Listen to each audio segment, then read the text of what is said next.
Ahojte, som Liz, učiteľka inakosti. Tak dneska natáčam ďalšie videjko z pláže, kde sedím na nejakých lehátkach, čo som tu našla, a nejaký príjemný muž mi dovolil tu sedieť, lebo určite sú platené cez deň. Takže mám to upreté, to video, tak snáď to bude lepšie. Pardon. Takže poďme sa dneska porozprávať na tému, ako povedať nie. Nie sa hovorí takto. Alebo keď niekto nerozumie, tak takto. Takže každý muž by mal vedieť povedať nie. Je to úplne to najdôležitejšie, jedna z najdôležitejších vecí, pretože pokiaľ nevieš povedať nie, tak vždy tam budeš mať nejaké strachy, vždy sa budeš tých žien trošku báť a vždy sa budeš báť všelijakých situácií, ktoré nastávajú, a ten strach vôbec nemusí byť vedomený. Môže to byť nevedomý strach, môže to byť strach, ktorý máš ukotvený vo svojom tele. To znamená, že je úplne esenciálne, úplne najdôležitejšie, jedna z najdôležitejších vecí a zručností, ktorú sa potrebuješ naučiť. Áno, prečo nehovoríme nie, alebo prečo muži teda nehovoria nie a boja sa toho, hej, alebo teda majú pocit, že mali by povedať áno, hej. Tak je to hlavne vtedy, keď sme v tom archetype, v takom chorom dobrý chlapček, hej. No to vzniklo samozrejme, pretože teda moja mama, dá sa tam patrať, hej, z nejakých dôvodov bola veľmi vyčerpaná, alebo riešila niečo iné, alebo nie, že tam muselo byť, a dá sa to zistiť na terapii, samozrejme, ak chceš, tak ľudia ma kontaktuj, alebo si môžeš nájsť iného terapeuta. A vzniká to vlastne v tých ranných detstvách, keď si nastáva programovanie, tak si chcel vyhovieť možno, a určite za tým bol nejaký pozitívny zámer, si chcel vyhovieť, chcel možno, aby boli veci v poriadku, aby jednoducho všetko prebiehalo v nejakej harmonii, a sa možno naučil hovoriť áno, aj keď si vlastne chcel povedať nie, a nejakými takými malými, možno nevedomými chvíľkami si prichádzalo tú svoju mužskú energiu. Nie? A toto sa deje, jednoducho všetci máme niečo, máme nejaké tie mňamky, sme v podstate všetci také zvieratka, hej, ktoré majú tie mňamky pred sebou, a život ti povie, že áno, keď túžiš po tomto, tak máš mňamku a budeš sa musieť naučiť skákať cez tyč alebo niečo iné, a aby z teba bol ten trénovaný psík. Hej, život ťa tak trénuje, a aby si vedel dosahovať tie svoje ciele, lebo to je vlastne ten náš cieľ, čo spĺňame všetci. Takže ak po niečom túžiš, napríklad po tom zdravom vzťahu, a stále ho ešte nemáš, alebo nie si v takom vzťahu, akým by si predstavoval, že by si naozaj chcel, tak dôvod môže byť aj ten, že jednoducho nevieš povedať nie. Vieš povedať nie na veci, na ktorých naozaj záleží. A nie je na tom nič zlé, hej, nie je úplne esenciálne a úplne prirodzené v tom, že nikto sa nenahnevá, samozrejme. Už si dospelý, už je to tá žena, čo je pred tebou, alebo väčšinou mužom vieme povedať nie. Mužom vie povedať nie, ale väčšinou tam nachádza tá žena. Som prednedávno spomínala taký príbeh, hej, že o mužovi, s ktorým som vlastne bola na raňajkách, a som sa s ním začala rozprávať a videla som celým telom, že teda sa toho nejak bojí, hej, ale nepovedal mi to nie, hej. A úplne keby povedal, že vieš čo, nechce sa mi rozprávať, prepáč, chcem si tu písať, chcem byť sám, vychutnávam si tú samoty alebo niečo, úplne mi to nevadilo, hej, lebo ja som bola v nálade, chcela som sa rozprávať, a som ho tak trošku prevalcovala, hej, to svojou energiou, a nebolo za tým akože žiadny skrytý zámer, že by som chcela nejaký flirt alebo nebodaj niečo od neho. Skrátka bolo tam len to, že tam sedel sám, ja som sedela sama a chcela som sa rozprávať.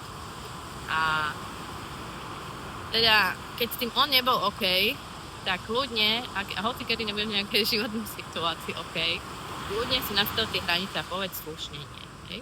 A to napríklad veľmi úzko súvisí s ranením, hej? Že ak sa ti nejaká dievčina, že sa ti páčila, boli si na rande a nevidíš tam ten ďalší jednoducho potenciál, alebo nie je tam to, čo hľadáš, hej? Tak ľudne povedz nie, hej? Napíše, alebo bude písať, že všetci sa tu učíme jeden od druhého, hej, a nikto nie sme super múdri, hej, a robíme chyby aj v tom ranení, takže netreba sa za to pranierovať a mať z toho veľký súcit aj s druhými ľuďmi, nielen so sebou. že jednoducho niečo nechceš, tak povedz nie. Povedz, ďakujem ti za spoločnosť, ale nevidím to tam.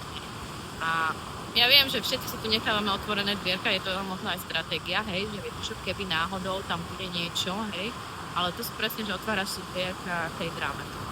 Na čo? Však keby niečo malo byť, bude, hej, aj keď povieš nie, môže niečo byť, hej. Nikto nevie, že možno teraz nie, znamená, že za 3 týždne bude áno, alebo za rok bude áno, hej. To sa určite môže zmeniť a muži, keďže nie sú cyklicky, tak tú zmenu nepríjmajú tak jednoducho ako my ženy. Takže to si treba zvedomiť, že jednoducho, keď povieš teraz nie, tak je to nie na teraz, hej, že možno sa to môže fakt meniť a to neznamená, že keď niektoré dvere si zatvorí, že dostanú zatvorené navždy, ale že na tú chvíľu odkomunikovať správne nie je veľmi dôležité. Takže ak sa niekým nechceš rozprávať, sa niekým nechceš stretnúť, tak ľudia povedz nie. Minule som bola tiež, ešte mám taký príklad od svojich kamarátov, že sme boli na káve alebo v McDonalde, samozrejme, inde. A rozprávali sme sa a našla nejaká, akože načala som takú ťažšiu tému, hej. A potom jeden môj kamarát, ktorý povedal, dobre, o toto sa nechcem baviť, že úplne slušne odkomunikoval, že vieš čo, toto je situácia, ktorú akože nechcem rozoberať, nechcem sa o tom baviť. A úplne som naskočila na to vlnu, OK, toto je téma, ktorá sa nechce baviť a zmenila som tému a viem, že on sa o tomto nechce rozprávať, tak nebudem to otvárať, hej. A úplne slušne si to nastavil a som si akože povedal, respect, je. Akože naozaj som sa za to veľmi vážila.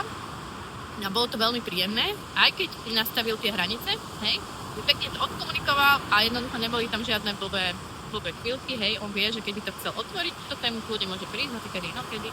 A keď to nebude chcieť otvárať, tak viem, lebo si nastavil hranice, pekne to zadefinoval ako muž, hej, ako veľký muž, ako silný muž, že toto je téma, na ktorú som nechcem sa rozprávať, alebo nechcem ešte pripravený sa rozprávať, alebo ešte to potrebuje v sebe vnútorne spracovať, čo je úplne v poriadku, hej, každý muž, keď si chce zobrať ten čas, potrebuješ ísť do tej svojej jaskinky, hej, potrebuješ pozerať oheň a jednoducho roznímať niektorými vecami, kým to príde, hej, tie muži, čo prirodzene robia a keď to potrebuješ robiť, tak naozaj rob, keď to tak cítiš a keď to tak potrebuješ, tak to určite rob, ale odkomunikuj to, že idem tam, teraz potrebujem oddych.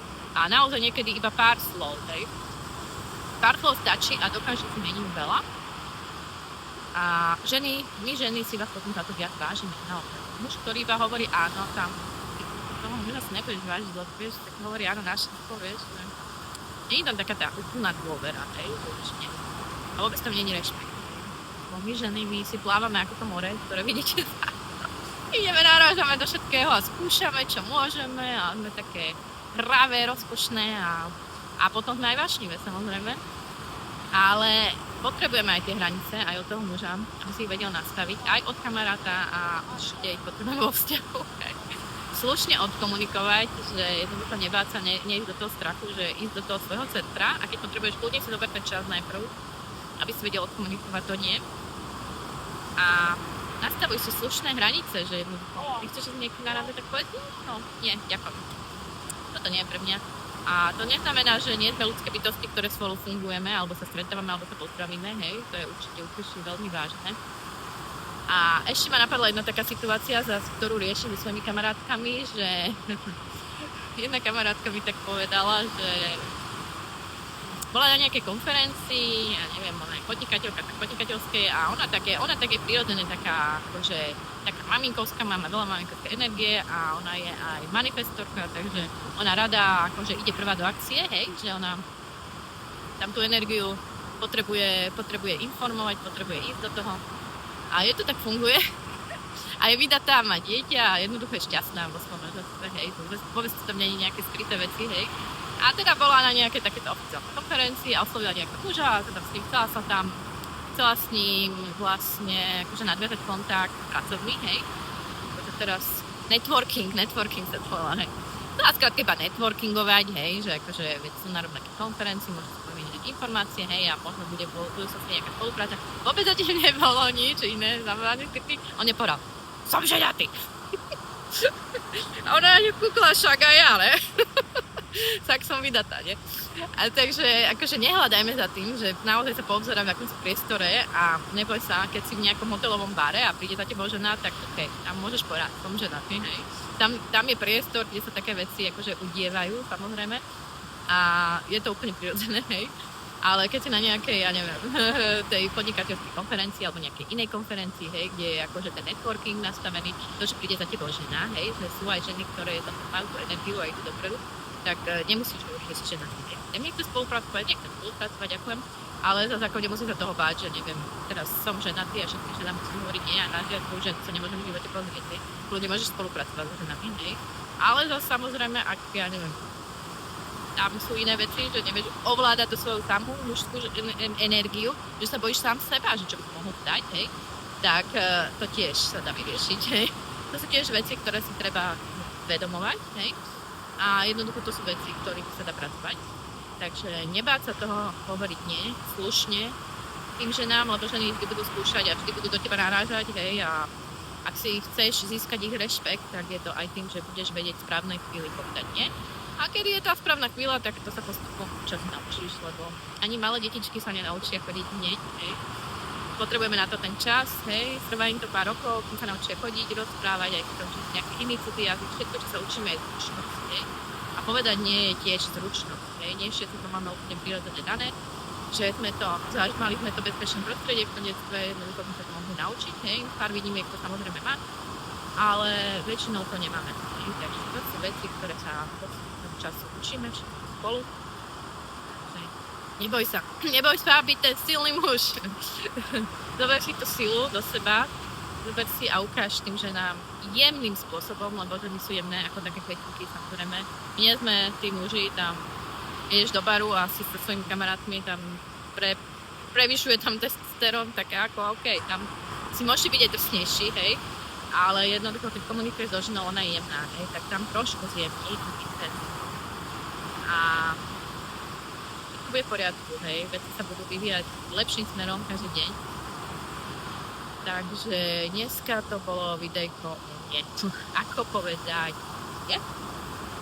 Takže pozdravujem vás v tejto nádhernej pláži, kde už konečne som našla nejaký stojan a môžem si tu sa rozvidievam, no neviem, či sa vidíte slnka. Asi aj je, len je zamračené trošku. Takže pozdravujem vás z Malagy, som Liz, učiteľka inakosti, dating coach pre mužov, pretože každý musí zaslúžiť mať ženu, ktorá ho ľúbi a váži si. Majte sa krásne, pa.